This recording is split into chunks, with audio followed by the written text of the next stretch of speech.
રે દીકરી, તારી આંખમાંથી લોહીના આંસુ ટપકે છે બેટા. આ શરણાઈના સૂર તો કાળજામાં કાળી નાગરના ડંખ દે છે દીકરી. જો જો આ ઘરમાં એના સૂરની આગ મંડાણી છે દીકરી. રહેવા દે. આ ટેરવામાંથી લોહી ટપકવા દે દીકરી, ટપકવા દે. આ ટેરવાએ માંડવગઢના પાદરમાં જયારે શરણાઈના સૂરની હોડ મંડાણી હતી એ દીએ મને દગો દીધો હતો. આજે પણ માંડવગઢના પાદરમાં એ પથ્થરની પુતળીના પગમાં મારી પાઘડી પડી છે દીકરા. બાપુ, એ પાઘડી હું પાછી મેળવીશ. માંડવગઢના પાદર તમારી આ શરણાઈના સુરે પાણાની પૂતળીના ઝાંઝર હું રંજણાવીશ. 100 શરણાઈઓના મોડે હું તાળા મારીશ. મરદની મૂછનું પાણી તમારી આ દીકરી ઉતારશે. બાપુ બોલો, એક વાર બોલો બાપુ, એક વાર બોલો. તમારી આ શરણાઈનો સાચો વારસ હું છું. હું તમારી દીકરી નહીં પણ સાત ખોટનો દીકરો છે બેટા, દીકરો છે. પણ આ શરણાઈના સૂરના ધીંગાણા તો જાનમાં, રણ મેદાનમાં, મર્દોની વચ્ચે, અરે લોહીની છોળો અને ગુલાલની ડમરીઓ વચ્ચે ખેલાય દીકરી. તો હું એ સૂરના ધીંગાણા ખેલીશ બાપુ. દીકરી, સ્ત્રી તીર, બરછી, તલવારના ધીંગાણા ખેલી શકે ખરી. આ શરણાઈના સૂરના ખેલ તો ખાડાના ખેલથી વધુ વસમાં હોય છે દીકરી. સ્ત્રી એનું હૈયું સૂરની હોડમાં હારતી જ આવી છે. તું મને વચન આપ દીકરી, તું મને વચન આપ દીકરી કે આજથી કોઈ દિવસ શરણાઈને હોઠે નહીં અડાડું.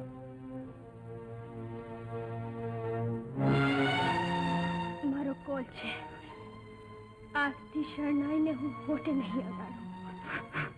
પણ એના સૂરનું બેસવું તો મારા હૈયાના બાજટમાંથી કાયમ રહેશે બાપુ. અરે ઓ મુનિયાના બાપા, ઓહો, તમારી આ પીપુડી વગાડવી બંધ કરો ને તો શેરીના છોકરા રોવા માંડશે. અને તમને જો શરણાઈ વગાડતા આવડતી હોત તો તમારા ખીમરાજ કાકાએ તમને શરણાઈનો વારસ ન બનાવ્યો હોત. રૂડિયાની માં, આ મેણા ના મારતું. આ શરણાઈનો અને ભાઈડા બંકડાનો ઝપાટો તું કાલે જોઈ લેજે, સમજે? તે કાલ તમારા ખોડામાં સોનાનો સૂરજ ઉગશે કા? રૂડિયાની માં, કાલે આપણા દરબારના કુંવરનો વરઘોડો છે અને ઈ વરઘોડામાં શરણાઈ વગાડવાનો અધિકાર આપણા ખોડાનો છે, સમજી? શું વાત કરો છો રૂડિયાના બાપા? તે ખીમરાજ કાકાએ તમને શરણાઈનો વારસો સોંપ્યો? ઓહો, તું તો હાવ ભોળી રહી. જો આ ખીમરાજ કાકાએ શરણાઈ ન વગાડવાની પ્રતિજ્ઞા લીધી છે, બરાબર? બરાબર. હવે એમની સાથે પેઢીમાં મારા સિવાય એમનું બીજું કોઈ વારસ નથી. એટલે કાલે કુંવરના વરઘોડામાં આ રૂડિયાનો બાપ અને આ શરણાઈ બેયનો રંગ જોઈ લેજે. દેખ તારી. કલાધર, મારા એકના એક કુંવરના વરઘોડાનો પ્રસંગ વારે વારે નહીં આવે. આ બધા બજવૈયાઓની શરણાઈથી મારો ઘોડો થંગન્યો નહીં. એક વખત તો શરણાઈ વગાડ. બાપુ, મારા હાથે પ્રતિજ્ઞાની બેડીઓ અને હોઠે માંડવગઢની હારનો તાળો વાગ્યું છે. એ પાઘડી પાછી ન મળું ત્યાં સુધી હું શરણાઈ વગાડું તો મારો તો મનખો લાગે. હેમરાજ, હોડમાં હારેલી એ પાઘડી તો તારો વારસદાર કોઈ પાછી મેળવશે, પરંતુ તારી આ શરણાઈના સુરવીના આ ઘોડાને કોણ નચાવશે?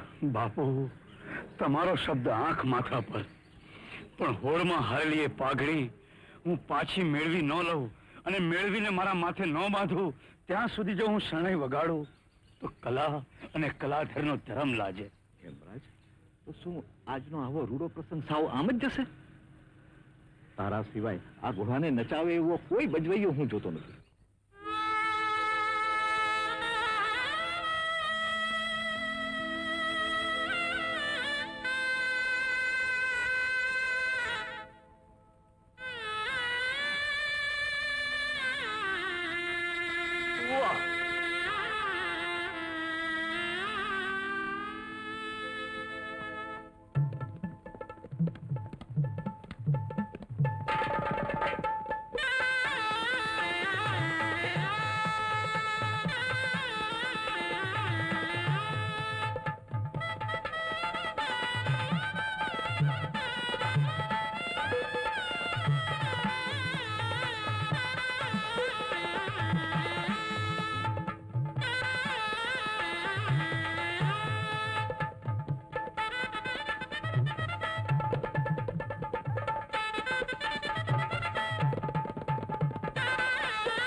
વાહ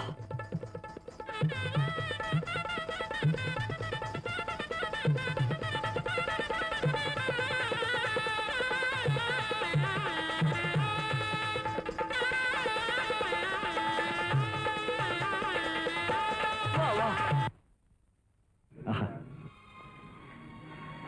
રંગ જવાન રંગ. શું નામ છે તારું? વિરમ. ક્યાંના રહેવા?